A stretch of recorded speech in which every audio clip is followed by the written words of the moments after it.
Okay, I'll torque them up.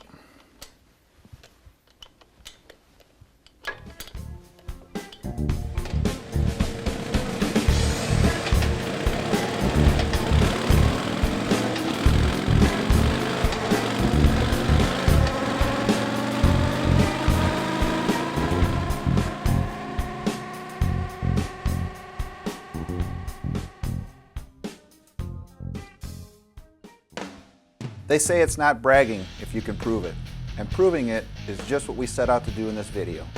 After all, proving performance is our motto here at S&S. Throughout this video, we've been using a dynamometer to show the increase in performance for each step of the S&S 4-step process. We think it's important at this point to talk a little bit about what a dyno is, what it does, and what it doesn't do. With this information, we believe that our customers can make more informed decisions about their performance purchases, and most importantly, be satisfied with the results. First of all, there are several types of dynos, but the most common type is the chassis dyno. If your motorcycle shop has a dyno, I can almost guarantee it's going to be a chassis dyno.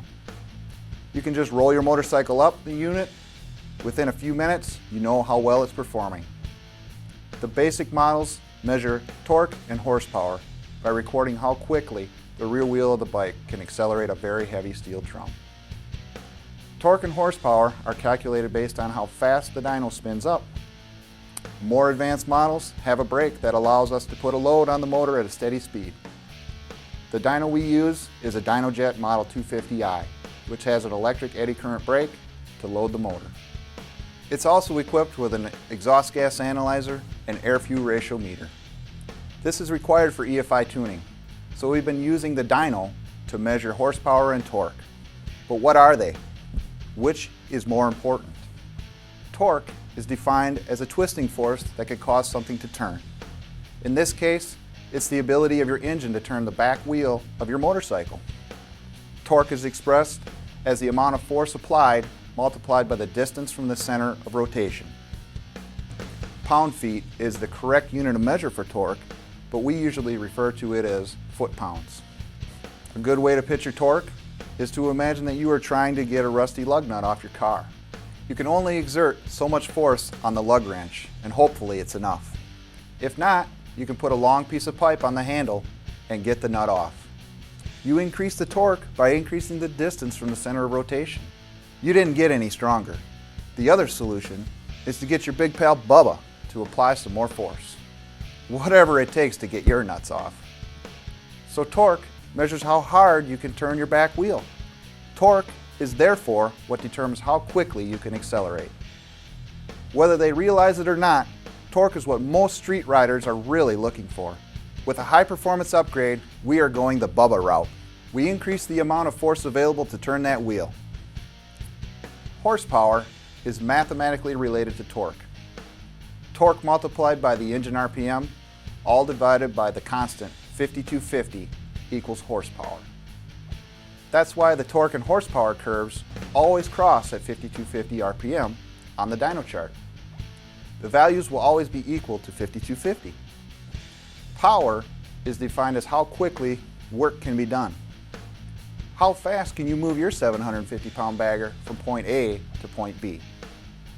While torque determines how fast we can accelerate, horsepower determines our top speed. So is it more important to be able to accelerate to freeway speed quickly?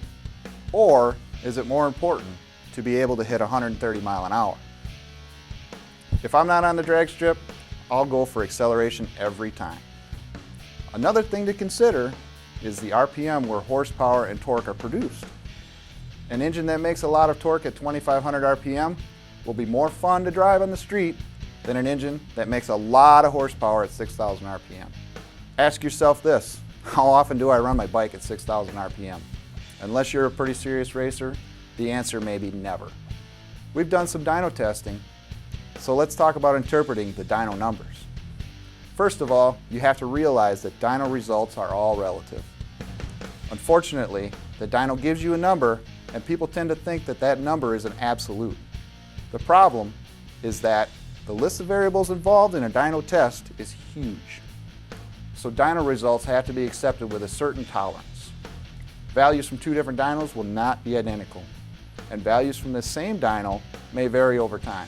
Other factors include tire pressure, engine condition, engine temperature, barometric pressure, air temperature, humidity, how well the bike is strapped down, etc. The computer in the dyno attempts to correct for environmental conditions, but our experience has shown that they are still a factor. If you put more air in the rear tire, the dyno will show higher numbers. Bogus, but higher. We found that putting a lighter rear wheel on a bike will give us a few more horsepower. Is that cheating? Not if we use the same wheel for all of our tests. We discovered that if the flywheels in the engine are out of true, it can cause the engine to produce less peak horsepower. These are the kinds of things that can cause results to vary. With all this in mind, we try to reduce the variables in our testing at S&S. We have a standard procedure for dyno testing that we feel makes our results as honest and meaningful as they can be. If at all possible, we try to use the same motorcycle for testing a certain product. We always try to use the same dyno and do the testing within as short a time as possible. Tire pressure, the way the vehicle is mounted on the dyno, what gear the bike is in, and a number of other things are standardized for all our tests. That eliminates a lot of variation. A baseline run is done before we install our products, so we can compare our results to stock. Ideally, it's the same bike on the same dyno, so the only difference is the performance of the engine, because that's what we are really interested in. How much more power did this engine make after we installed our parts? So, will you get exactly the same numbers if you install these parts on your bike? Probably not. You may get less, you may get more. The important thing is to do before and after tests to determine the percentage of increase. It's also important to know that if you substitute components in your performance package, all bets are off. Let's say you choose another exhaust system because it looks cooler or because it isn't as noisy. You can't expect the same results. Exhaust systems that are designed for style sometimes are not designed for optimum performance. And performance exhaust systems are often pretty loud. We are comfortable recommending our components in the S&S 4-step process. We know what the combinations are, and we've tested them. We have proven that they will perform. So we're back to that proven performance thing again. No brag, just fact.